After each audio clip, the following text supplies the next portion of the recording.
issue we've touched on a few times here is how AI is being used to price gouge you in increasingly intelligent ways. So we brought an expert in here to discuss that and also how prices are set in general. David Dayen, executive editor of The American Prospect, joins us. Great to see you, David. Thanks for having me. Nice to have you live in person. Absolutely, welcome. yeah. So you did a special issue focusing on this question of how prices are really set, not the sort of economic fantasy about this. So just talk about the project you're engaged in. Yeah, so I mean, obviously inflation is a huge issue across the board. And what we saw is that over the pandemic period, a few things have come together.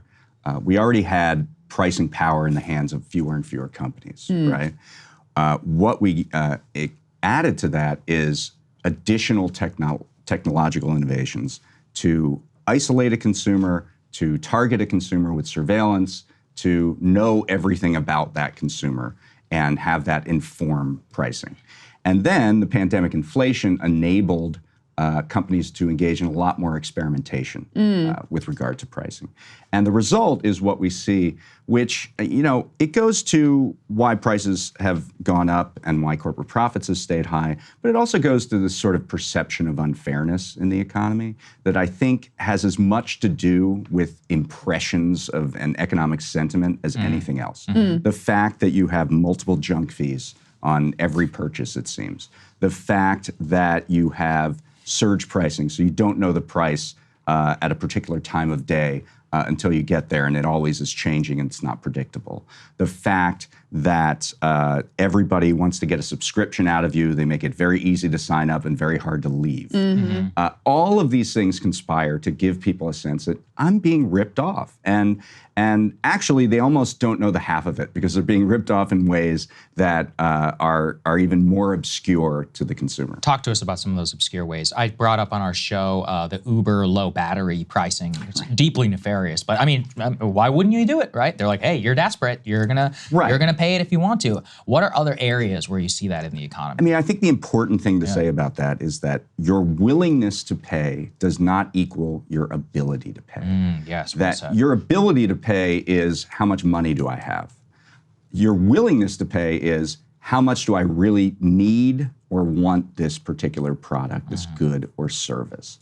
And a good example is actually like the McDonald's app. Do either of you use the McDonald's app? I do not. Yeah. Okay, well 50 million people do worldwide. I have many friends who are enthusiastic. Yes, Yeah. because they give you discounts right now. Yeah, but right. I mean, what is the point of getting people onto the McDonald's app, pushing you onto the app? It's to get on your phone. It's to get on your phone and to get your data. And in the piece I did for this, which was about what I call surveillance pricing. So what I did on this surveillance pricing piece is look at all of the various ways that users on the McDonald's app are tracked. And some of it's the first-party data that they get from you, which includes, you know, your ordering behavior. I know that every Monday at 6, you order an Egg McMuffin. So I'm going to charge you maybe, you know, the offer I give you might not be as good on Monday at 6. We got a slide from the company that makes the McDonald's app, and it shows all of these things: ordering behavior, geolocation to various locations of the stores. And one of the things it said was payday. So they're able to figure out from your financial card that is attached to the app, they're able to figure out when you get paid every 2 weeks. So you can imagine what you can do with that information, right? Yeah, they know when you're most flush and feeling most He's flush. comfy. Hit him with the discount. Hit him with the higher discount than what I would normally give you. Right. So that's a perfect example. And then this is tied to other things that are also available and accessible from your phone. So whether it's your browser activity, your other apps, your medical data, your travel data, they build this thing that they call an identity graph around you so that they know actually more about your habits and purchases than you do yourself. This is a far cry from like the big receipt you used to get at the grocery store that would have coupons at the bottom that were based on what you just bought. That was the crude version of this. We've gone very, very sophisticated, very high tech, and very much toward the possibility of what is called first-degree price discrimination. That's the economic term, but it's The economists use a much friendlier term of price personalization, personalized price. You're right. Isn't that nice? You're so special. That's you get very your nice. own price. Yeah, I thank you. like the term you use here, which I hadn't heard before, which is surveillance pricing, because that really captures it, right? They're spying on you in ways that you maybe theoretically consented to, but don't really have an awareness of. They're building this whole profile of you so they can basically exploit your weaknesses. I mean, that's effectively the idea of it. How would they defend this? Because what they would say is, this is like, the ads you get served online. Well, we're collecting this information so we can give you a better experience. It's more so that relevant. we can cater to your interests and needs. How would they describe it? Yeah, they would say it's more relevant. And, at this point, because they're trying to get people into the habit of this, they would say, we're giving you a discount. What are you worried about? What are you talking about? But the whole reason that we don't see widespread, individualized, variable pricing today is that most prices still are pretty public. Right. So if you're in a store and you're charged, $4 and the guy behind you is charged $3, you're going to be pissed off. Right. And you're not going to want to shop there again. Right. We have seen, even in online pricing, time and again, people get caught. Amazon in the 2000s was doing variable pricing on its DVDs. They got caught. People figured out they could eliminate their cookies and get a cheaper price. And Amazon said, we'll never do that again. Now, Amazon does 1 million prices a minute. I don't believe that they're not actually doing this. But what I think companies have begun to figure out is that you need to match this data collection with customer isolation. So if you're on your app, only you know the offers that you're being given on your app. If you're on, your Alexa smart speaker, only you know what you're being told in terms of price on that speaker. There are increasing plays to use smart TVs in this fashion.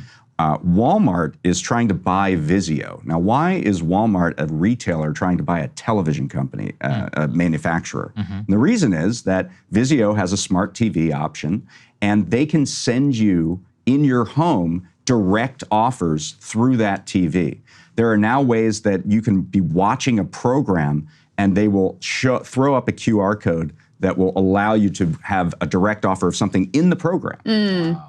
So isolating the consumer is like the killer app here to really personalize pricing. Because if you had transparency, like you said, people would be pissed off. And they know that, which is why they're not upfront about these practices that they're engaged in. Right. What this is about, and we're really just at the leading edge of this is really just emerging, is the beginning of eliminating the public price, eliminating the one single manufacturer's suggested retail price for everything. Everything's going to be contingent, variable, based on your habits, your needs, and it's going to increase surplus for the company because the company will have an information advantage over you. Is this legal? Well, I mean, that's kind of the million-dollar question. Things that are new are often not put into that category just yet. I'll give you a perfect example, and it was another story that we did this series, which is algorithmic price fixing.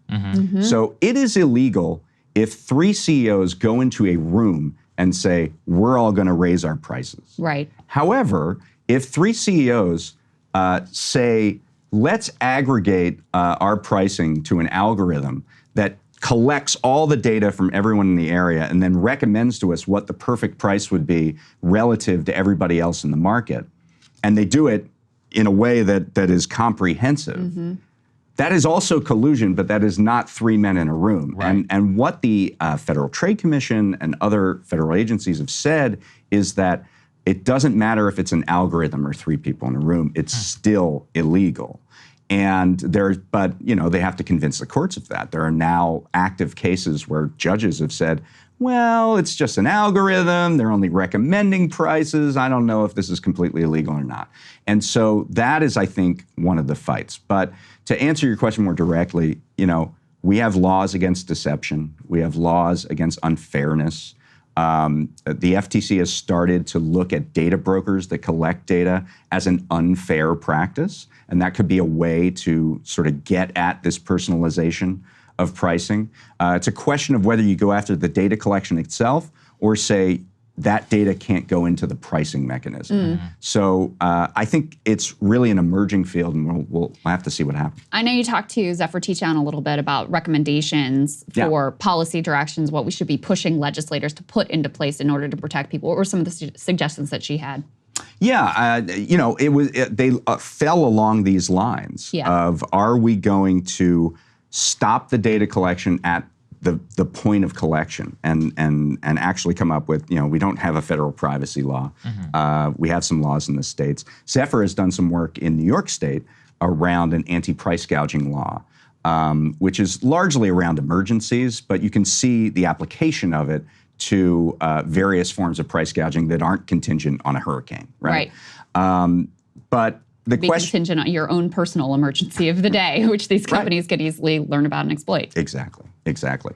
Yeah, so tell us about, in terms of what the future looks like for this. You said that the fight is about price gouging at the legal level, but obviously technology is outpacing this. And then with large data sets, like with AI, is this only going to accelerate with a lot of these large consumer apps? I'm just thinking about the more we transition to e-commerce, the more likely this is going to occur. Absolutely. I mean, the architecture is in place now to engage in this sort of first degree, first order price discrimination. The question is, for policymakers, what are they going to do about it? I think that for many, many years in this country, any question of pricing, any question of inflation has been outsourced to the Federal Reserve. Yes. And this is not something the Federal Reserve really reaches, right? This whole notion of pricing that's a little bit unmoored from supply and demand. Doesn't mean supply and demand doesn't dictate, the general trends of pricing up and down, but these little factors.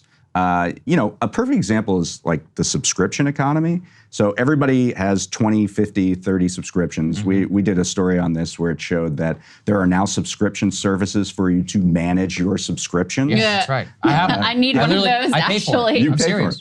Yeah, because it helps me cancel the ones that I don't want to cancel, or I don't know how to cancel. There was a research study that showed that you asked people, how much do you pay a month in subscriptions? Right. And the average number was something like $86. And then they tallied up their actual subscriptions, and it was $219. I believe that. And so, there's no inflation in that mix. If the price per month is the same, right, as we go along, that's not an inflationary environment. But if they're larding up all these subscriptions, making it harder for you to cancel so that your overall budget for these subscriptions goes up, then that continues to be a problem, and it could be even deceptive if the dark patterns that are being used for you to sign up and refuse to cancel are in place. So I think that it needs to be more of a whole of government approach. I think the Biden administration is doing some of that. The FTC is getting involved. This Consumer Financial Protection Bureau, which capped credit card late fees at $8, for example, they're getting involved.